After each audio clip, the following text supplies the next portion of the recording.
오늘은 저희가 체외진단 의료기기 신고 인증 허가를 받을 때 가장 중요시하고 가장 기본적으로 지켜야 하는 체외진단 의료기기 허가, 신고, 심사 등에 관한 규정에 대해서 읽어볼게요.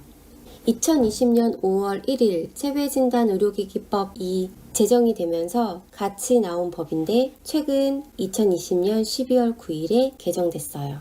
제1장 총칙, 제1조 목적, 허가, 신고, 심사 등에 관한 규정은 짧게 허심 규정이라고 지금부터 얘기를 할게요. 허심 규정의 목적은 체외진단 의료기기 허가 등 관리의 적정을 기함을 목적으로 한다 라고 기재가 되어 있습니다. 모든 법이나 규정에 제1조는 목적, 제2조는 정의가 기재되어 있어요. 참고하시면 좋을 것 같아요. 제2조 정의, 이 제2조에서는 총 16개 용어의 뜻이 나와 있는데요. 체외진단 시약, 체외진단 장비, 동일제품군, 일회용, 조합 체외진단 의료기기, 한벌 구성 체외진단 의료기기, 부분품, 시험 규격, 품목, 품목류, 동등 제품, 개량 제품, 사용기간 또는 유효기간, 체외진단 장비 제품군, 일체형 체외진단 의료기기. 여기서 저희가 봐야 될 거를 몇 개 좀 같이 보겠습니다. 동일 제품군이란 제조국, 제조사, 품목명이 동일한 체외진단 의료기기 중 사용 목적, 사용 방법, 제조 방법, 원재료가 동일한 것으로 색상, 치수 등의 차이가 있거나 부분품이 변경 또는 추가되는 모델들로 구성된 제품군을 말한다. 많이들 패밀리, 시리즈 장비들 아니면 시리즈 시약을 동일 제품군이라고 명칭합니다. 조합 체외진단 의료기기란 2가지 이상의 체외진단 시약으로 구성되어 하나 이상의 검사를 할 수 있는 체외진단 시약 또는 2가지 이상의 체외진단 장비가 모여 하나의 체외진단 장비가 되는 것으로 복합적인 기능을 발휘하는 체외진단 장비입니다. 조합 체외진단 의료기기와 같이 알아두어야 할 용어가 한벌 구성 체외진단 의료기기인데요. 한벌 구성 체외진단 의료기기란 2가지 이상의 체외진단 의료기기 등이 하나의 포장 단위로 구성된 것을 말한다. 예를 들어 A가 체외진단 의료기기가 아니고 B가 체외진단 의료기기가 아니지만 합쳐져서 체외진단 의료기기의 목적을 할 수 있을 때 조합 체외진단 의료기기라고 합니다. 하지만 한벌 구성 체외진단 의료기기란 A도 체외진단 의료기기고 B도 체외진단 의료기기고 2개가 하나의 패키징이 되어져 있을 때 이것이 한벌 구성 체외진단 의료기기죠. 약간의 차이가 있습니다. 부분품이란 저희가 쉽게 생각할 수 있는 칼리브레이터, 컨트롤, 다이루언트, 버퍼 등입니다. 개량 제품이란 정의가 나오고 새로운 제품이란 정의가 나오는데 개량 제품은 이미 허가 인증받은 체외진단 의료기기와 사용 목적과 작용 원리는 동등하나 다음 항목에 따른 사항 중 하나 이상이 동등하지 않은 제품을 말합니다. 체외진단 시약일 경우는 원재료 성능이 다르고 체외진단 장비일 경우는 성능, 시험 규격, 사용 방법이 다를 때 개량 제품이라고 하고 새로운 제품은 이미 허가 인증받은 체외진단 의료기기와 사용 목적, 작용 원리가 동등하지 아니한 제품을 말한다. 완전 새로운 제품, new를 얘기를 하는 거예요. new. 개량 제품은 improved. 개량 제품인지 새로운 제품인지에 따라서 첨부 문서 종류가 달라집니다. 뒤에서 살펴보도록 할게요. 제2장 품목 및 품목류 허가 인증 신고. 제3조 허가 인증 신고의 신청 등. 1항 품목류 제조 수입 인증을 받거나 신고를 하여야 하는 체외진단 의료기기는 별표 1과 같으며 이 경우 동일 제품군에 해당하는 대표 제품 하나 이상을 대상으로 신청하여야 한다. 별표 1을 볼까요? 별표 1. 품목류 인증 신고 대상 체외진단 의료기기. 여기 1번 품목류 인증 대상 체외진단 의료기기는 차세대 염기서열 분석 장치가 나와 있습니다. 다시 돌아가 볼게요. 그리고 나와져 있는 내용들은 다 그냥 일반적인 내용들입니다. 여기서 하나 알려드리고 싶은 게 있는데요. 이미 허가 인증받은 품목과 동일한 제품을 확인하고자 하는 자는 다음 각 호의 요건에 모두 해당함을 입증할 수 있는 자료를 첨부하여 식약처장에게 신청하여야 한다. 이 경우 식약처장은 검토 결과를 열흘 이내에 통지하여야 한다. 이 말뜻은 예를 들어 이런 겁니다. A라는 제조원이 있고요. B라는 한국의 디스트리뷰터가 있습니다. C라는 디스트리뷰터가 있고요. 내지는 A라는 제조원이 있고 B라는 다른 대리점이 있을 수도 있겠네요. 기타 등등. 이럴 경우에 A에서 생산된 제품을 B가 수입해서 내지는 B가 납품을 받아서 팔고 있습니다. 당연히 B는 허가를 받았겠죠.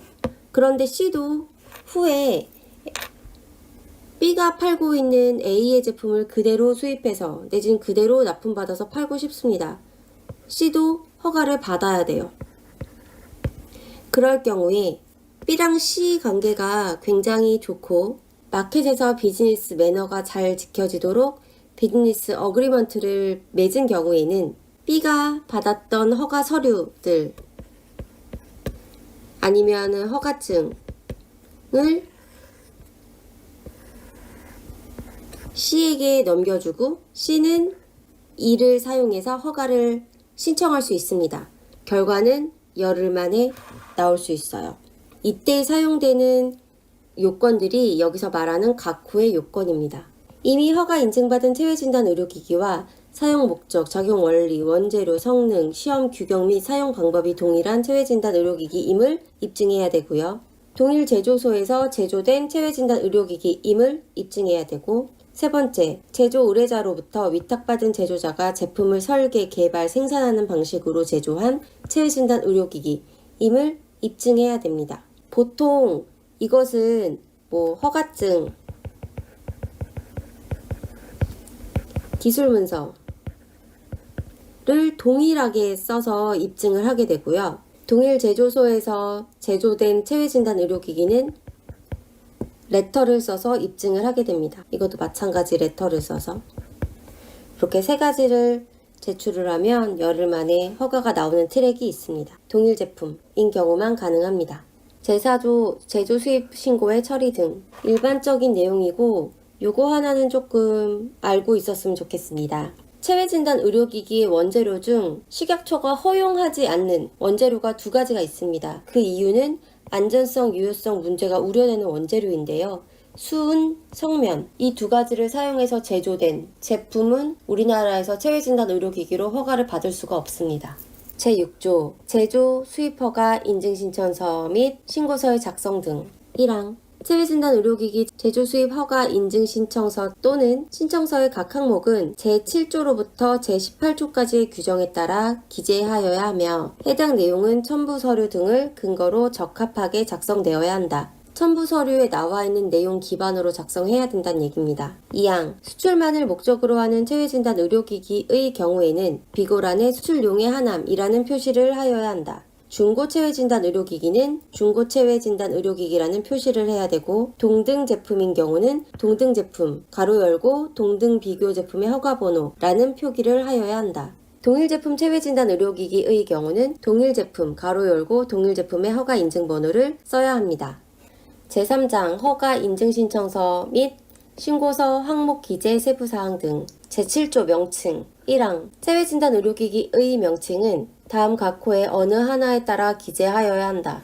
제품명을 기재하는 경우 제조 또는 수입 업소명, 제품명, 품목명, 모델명을 각각 기재한다. 이때 제조 또는 수입 업소명은 생략할 수 있고 제품명은 2개 이상 인정한다. 제품명을 기재하지 아니하는 경우에는 제조 또는 수입 업소명, 품목명, 모델명을 각각 기재한다. 제품명은 이미 허가 인증을 받거나 신고한 체외진단 의료기기의 제품명과 동일하여서는 안 된다. 종합체외진단 의료기기, 한벌구성 체외진단 의료기기의 경우에는 주된 사용 목적 및 상위 등급에 따라 각각의 체외진단 의료기기별로 제1항부터 제3항까지 규정에 따라 기재한다. 일체형 체외진단 의료기기의 경우에는 주된 사용 목적 및 상위 등급에 따라 각각의 체외진단 의료기기별로 제3조 제5항 및 제2항 내지 3항까지의 규정에 따라 기재한다. 수출명을 따로 기재할 필요가 있는 경우에는 수출명 땡땡땡땡의 형식으로 괄호 안에 병기한다. 제8조 모양 및 구조입니다. 모양 및 구조는 해당 제품의 작용 원리, 과학적 근거, 모양, 구조 및 치수 등을 구체적으로 기재하되 제품의 유형 및 특성을 고려하여 다음 각호에 따라 기재한다. 1. 액상 또는 분말 등의 체외진단 시약인 경우에는 색, 성상, 액성 등 외관상 특징을 포함하여 기재한다. 예를 들어 무색투명의 액체 내지는 동결건조 가루 이런 식으로 쓰면 된다는 거예요. 면역 크로마토그래피를 이용한 검사지 형태의 체외진단 시약인 경우 검사지의 재질, 적층 구조, 치수 등을 추가하여 기재한다. 혹시 유린 스트립 아시나요? 유린 스트립은 이렇게 어떠한 지지대 위에 패드가 각각 올려져 있어요. 그러면은 패드의 사이즈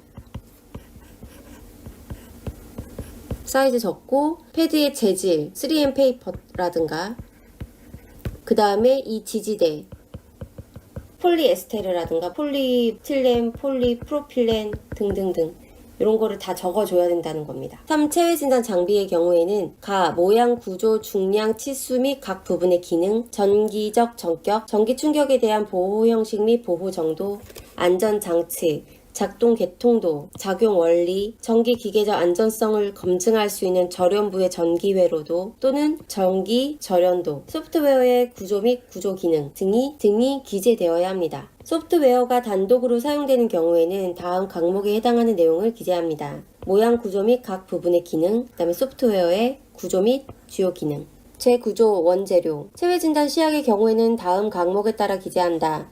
일련 번호, 명칭, 배합 목적, 원재료명 또는 성분명, 분량, 규격, 비고. 하나하나 볼게요. 명칭란에는 해당 구성 제품의 일반 명칭을 기재한다.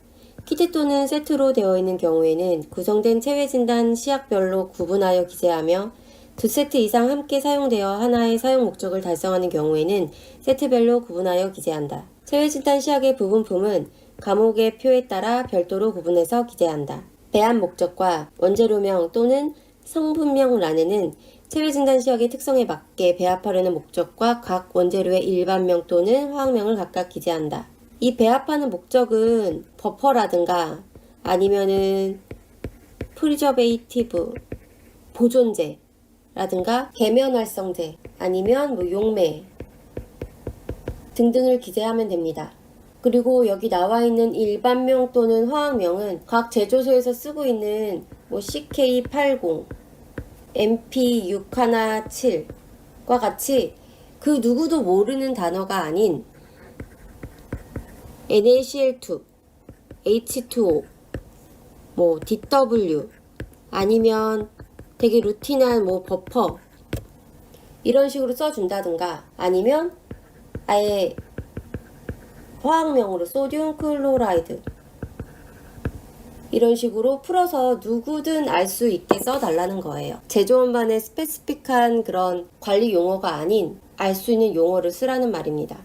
분량란에는 각 성분의 분량, 역과 소요량 등 및 단위, ml, mg, 볼륨 포 볼륨, 웨이트 포 볼륨, 웨이트 포 웨이트 등을 기재하고 범위를 설정할 수 있다. 다만 주성분 이외의 성분인 경우에는 정량으로 표시할 수 있다. 분량란에는 이하, 이상 쓸 수 없습니다. 어떠한 범위를 쓰던가 어떠한 숫자를 쓰고 플러스 마이너스 에러 이렇게 표시를 하던지 아니면은 정말 이렇게 딱 지정된 어마운트를 쓰는 이런 세 가지 외에는 옵션이 없습니다. 그리고 만약에 여러분들 퍼센트를 사용할 경우는 퍼센트는 항상 썸이 100%가 돼야 되고요. 그 다음에 이 퍼센트가 웨이트 포 볼륨인지 볼륨 포 볼륨인지 표시를 해야 합니다. 규격란에는 원재료에 대한 규격이 있는 경우에는 해당 규격을 기재하고 규격이 없는 경우엔 자사 규격을 기재한다. 체외진단 의료기기 경우에는 거의 다가 자사 규격입니다.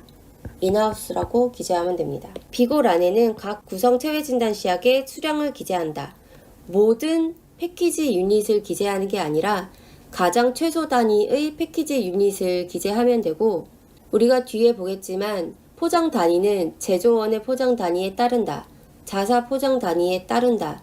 라고 기재하기 때문에 이 원재료항에 하나의 패키지 유닛만 기재되어 있다고 하더라도 저희가 모든 포장 단위를 다 수입할 수 있습니다. 단, 수입해 온 포장 단위를 절대 변경을 하면 안 돼요.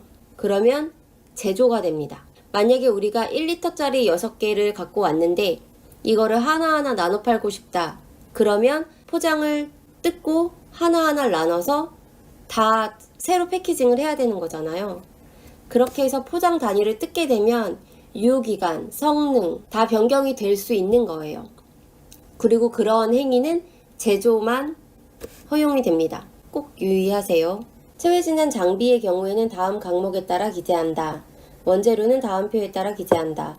일련 번호, 부분품의 명칭, 부분품 관리 번호, 규격 또는 특성, 수량, 비고. 부분품의 명칭이란 해당 체외진단 장비를 구성하는 부분품 명칭을 기재한다. 스크린, 모니터, 카메라 이런 것들을 기재를 하면 되고요. 이런 것들에 있는 모델명, 제조회사 관리번호를 기재하면 되고 규격 또는 특성도 해당 부분에 대한 규격이 있는 경우에는 해당 규격을 기재하고 없는 경우에는 부분품의 기술적 사양을 기재합니다. 사이즈, 웨이트를 써도 좋고 아니면 무슨 사양이 있으면 그 사양을 기재하면 돼요. 수량란에는 각각의 부분품 개수를 기재한다. 카메라 2개, 모니터 하나, 스크린 4개. 체외진단 의료기기의 소프트웨어가 사용될 경우에는 규격 또는 특성란에 소프트웨어의 명칭, 버전을 기재한다. 제2호에도 불구하고 체외진단 장비 중 소프트웨어가 단독으로 사용되는 경우에는 다음 표에 따라 기재한다. 일련 번호, 소프트웨어의 명칭, 버전 및 운영 환경, 비고.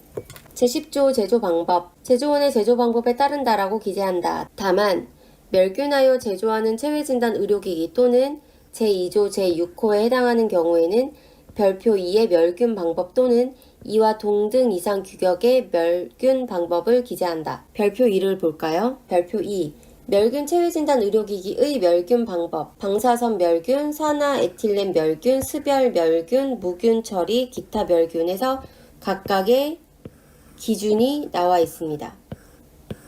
이거를 적든 아니면 동등 이상 되는 규격을 적어줘야 됩니다. 제11조 사용 목적. 사용 목적은 다음 각 호에 따라 기재한다. 사용 목적은 제조원의 근거 자료에 따라 검사 대상, 검체 종류, 분석 물질, 검사 항목이죠. 검사 질환명, 작용 원리 및 결과 판정 방법, 정성 또는 정량 등을 기재한다. 제품의 유형 또는 특성에 따라 일부를 생략해서 기재할 수 있다. 제1호에도 불구하고 시행규칙 제2조에 따른 1등급 체외진단 의료기기의 사용 목적은 관련 규정에 따라 기재한다. 다만 1등급 허가의 제품인 경우에는 제조원의 근거 자료에 따라 사용 목적을 이와 달리 기재할 수 있다. 검체 대상은 사람의 아니면은 어떠한 대장암 말기 환자의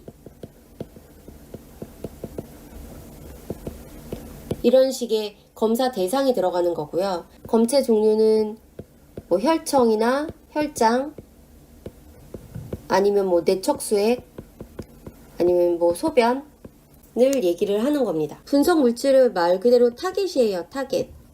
마커일 수도 있고요.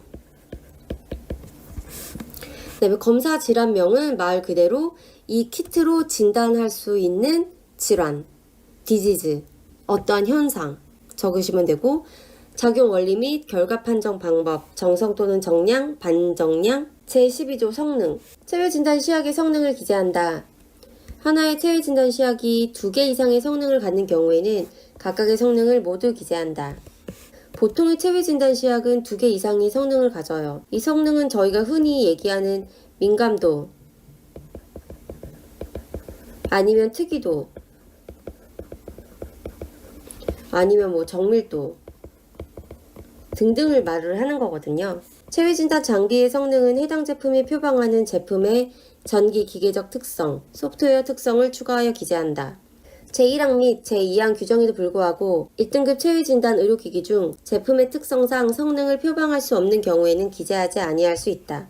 1등급 염색시약 이런 것들은 성능을 기재하지 않을 수 있습니다. 제13조 사용방법 사용방법은 다음 각호에 따라 기재한다.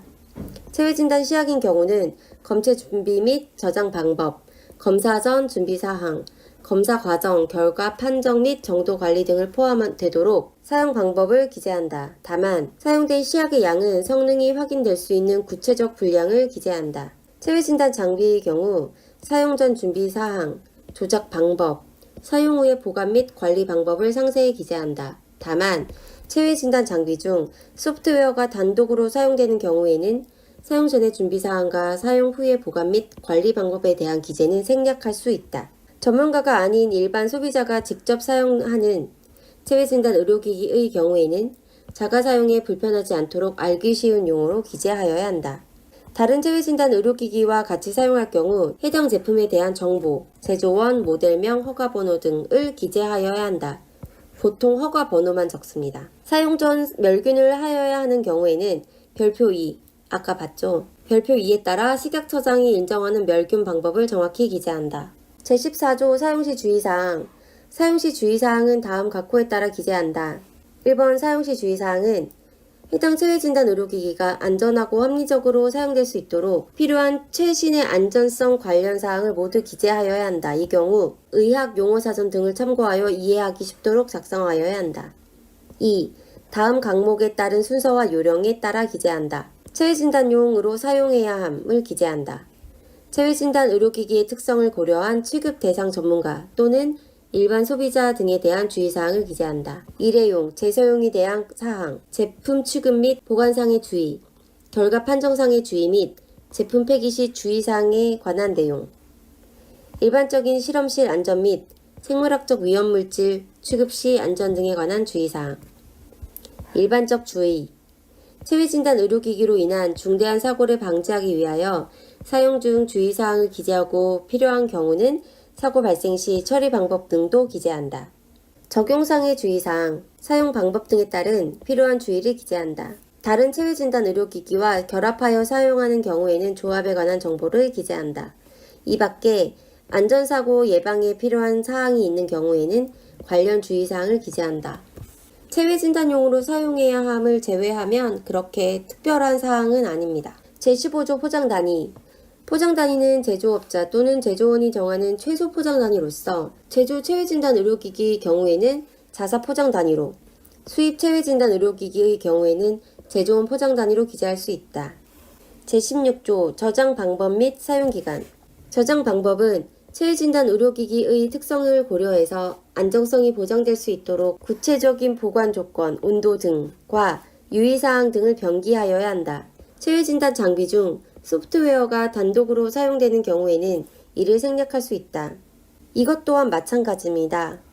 이 온도는 이상 이하 안 되고요. 범위 가능합니다. 온도랑 플러스 마이너스 에러 가능합니다. 예를 들어 1에서 30도로 표방하고자 하는 경우는 요즘 같은 경우는 여기서 실제 온도를 요청하더라고요. 그래서 20 플러스 마이너스 5도로만 기재가 되는 경우도 있었습니다. 그래서 실제 어떤 온도에서 테스트를 했는지 기록해 놓는 것도 중요합니다. 유의사항이라고 하는 거는 그런 거죠. 뭐 암실에서 보관한다 이런 것들을 기재를 하면 됩니다. 제17조 시험 규격 시험 규격은 체외진단 의료기기의 품질 관리와 안전에 적정을 기할 수 있도록 제조사가 설정한 근거에 따라 제조원 단위별로 적용할 수 있도록 다음 각호에 따라 기재한다. 1번 제품의 품질 관리에 필요한 성능 시험 항목에 대하여 시험 기준, 시험 방법을 다음 각목에 따라 기재한다. 시험 기준은 시험 결과의 적부 판정의 기준이 되는 기준치 또는 허용 범위를 명확히 기재하여야 하며 시험 결과가 온도, 습도 등 주의 조건에 영향을 받는 경우에는 그 조건을 명시하여야 한다. 시험 방법은 시험 결과를 정확히 산출할 수 있도록 구체적 순서에 따라 개조식으로 기재한다. 2. 체외진단 장비의 경우는 1호를 포함해서 안전성과 관련하여 해당 제품의 특성에 따라 식약처장이 고시한 의료기기의 정기기계적 안전에 관한 공통기준 규격, 의료기기의 전자파 안전에 관한 공통기준 규격, 의료기기 기준 규격 중 해당 규격을 기재하거나 이와 동등한 국제규격, IEC, ISO 등을 기재한다. 다만 식약처장이 고시한 규격이 없는 경우에는 식약처장이 공고한 규격 또는 해당 체외진단 장비의 국제규격을 기재한다. 제18조 제조원 제조원은 다음 각호에 따라 기재한다. 수입 체외진단 의료기기의 경우에는 제조원의 제조국, 제조사명 및 주소를 기재하고요. 모든 제조 공정을 위탁해서 제조하는 경우에는 제조 의뢰자와 제조자의 상호와 주소를 모두 기재합니다. 다만 제조자가 외국 회사일 경우에는 제조국을 추가로 기재합니다. 여기에 적히는 이 제조원의 제조국, 제조사명, 주소는 후에 말씀을 드릴 KGMP 인정서에 기재된 내용과 100% 동일해야 됩니다.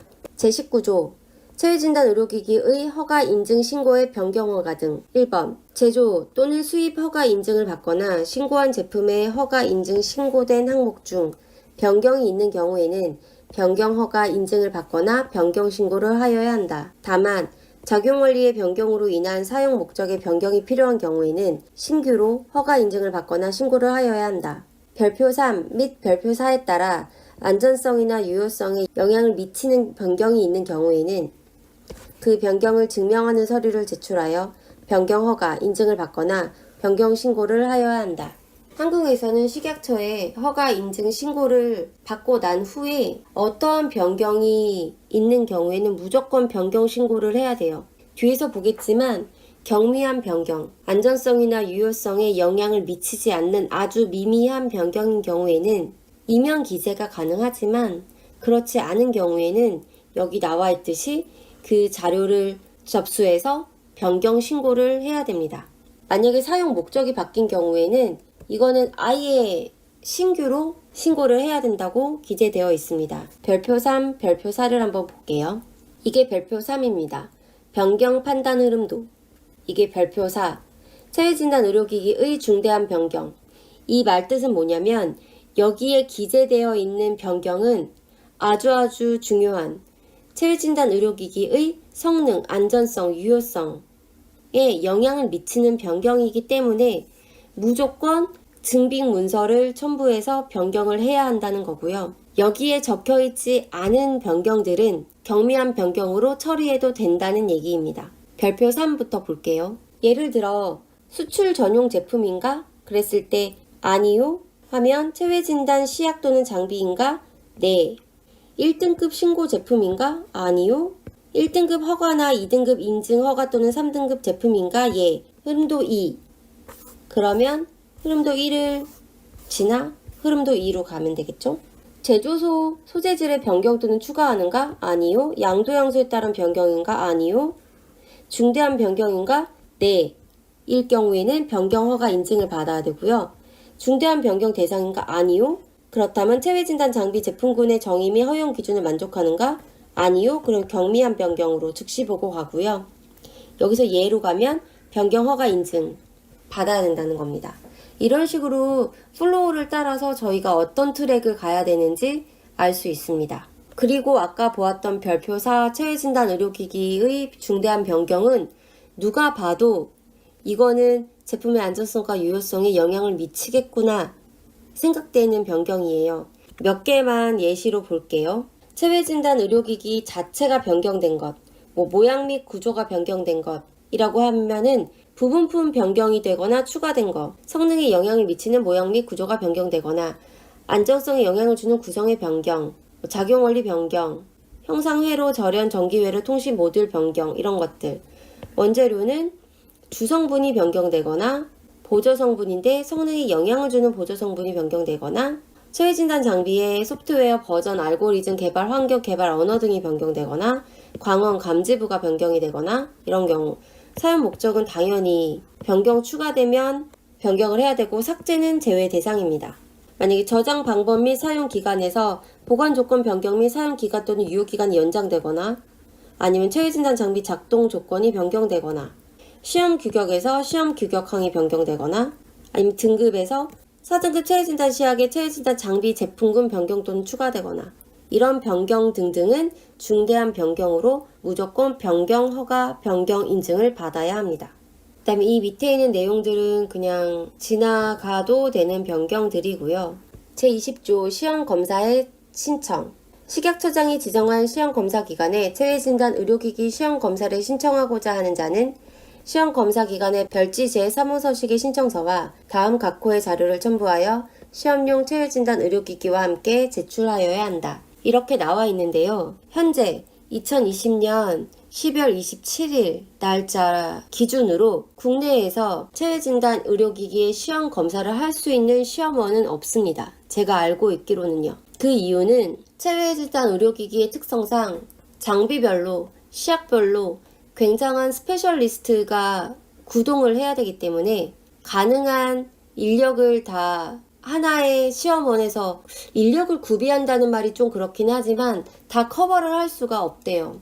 그래서 체외진단 의료기기 시험검사, 특히 성능검사에 해당이 되는데 하기가 굉장히 힘들다고 얘기를 하더라고요. 그래서 현재까지는 일반 의료기기는 한국에 있는 시험원에서 검사 의뢰가 가능하지만 체외진단 의료기기는 현재까지는 의뢰할 수 있는 검사기관이 없습니다. 제21조 중고 체외진단 장비 검사 필증의 발행 등 체외진단 장비 제조업자 또는 수입업자가 의료기관으로부터 자기 회사가 제조 또는 수입한 체외진단 장비를 구입한 경우에는 의료기기법 시행규칙에 따라 검사를 하고 적합한 경우에는 별지 제8호서식 검사 필증을 해당 체외진단 장비의 외장에 부착하여 출고하여야 한다. 검사를 의뢰받은 제조업자, 수입업자 또는 시험검사기관은 의뢰받은 날로부터 해서 쭉 나와 있는데요. 이 시험검사기관은 제가 조금 아까 말씀드렸듯이 없고요. 제조업자나 수입업자가 직접 수행을 해야 합니다. 중고 체외진단 장비의 경우에는 중고검사 필증을 부착하지 않은 상태에서